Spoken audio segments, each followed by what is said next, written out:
A 32-year-old family man killed this week at Motiva's Port Arthur refinery here in Southeast Texas, and now his wife has filed a wrongful death lawsuit here at the Jefferson County Courthouse in Beaumont. Hello, everyone. I'm Mark Armstrong with 12 News. We've already told you a little bit about this case as it unfolded. Let's dive in more into this wrongful death suit that has been filed by Beaumont attorney Brent Coons. Now, the man's name was 32-year-old Hayden Christopher of Buna. He had a wife and a 13-year-old son, and according to the attorney, Mr. Coon, Mr. Christopher was working at the refinery at the beginning of the week on Monday. He was doing some electrical work up in a bucket truck on some electrical lines when his death occurred.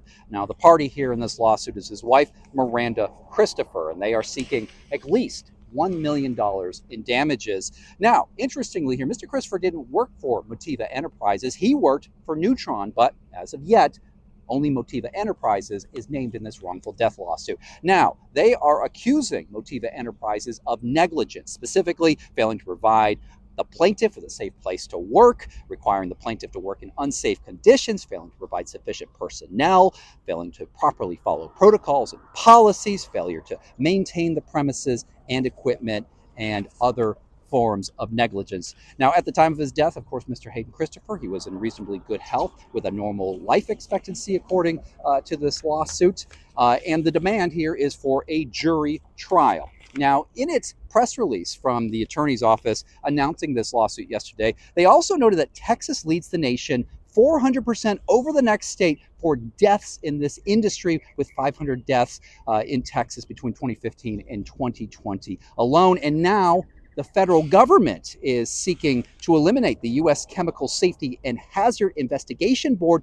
That is the board whose task is to investigate the root causes of these types of incidents. Now, also filed was a request for a temporary restraining order, and that request was granted by the judge here in the 58th Judicial Court here in the Jefferson County Courthouse, one Judge Kent Waltzen. And what that temporary restraining order does is that it requires Motiva to immediately, they are restrained from changing, altering, or destroying the premises until such time as the plaintiff can arrange to have a safe inspection of the premises, as well as moving, removing, or altering any other tangible evidence. Now, we did get a chance to speak to attorney Kuhn, who is representing the family in this wrongful death lawsuit, about why this restraining order was so important to get put into place. You have to get out there with your experts and look at all this before all of the evidence disappears on you. Sometimes that disappears inadvertently, even if you rope it off. Sometimes it happens on purpose to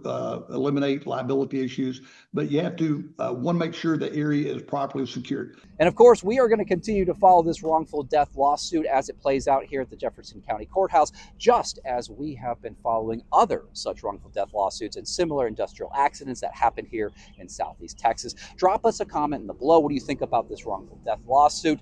And are these industries that many of our people here in Southeast Texas work at, are they safe places to work, or do they prioritize profits over workplace safety? Tell us what you think.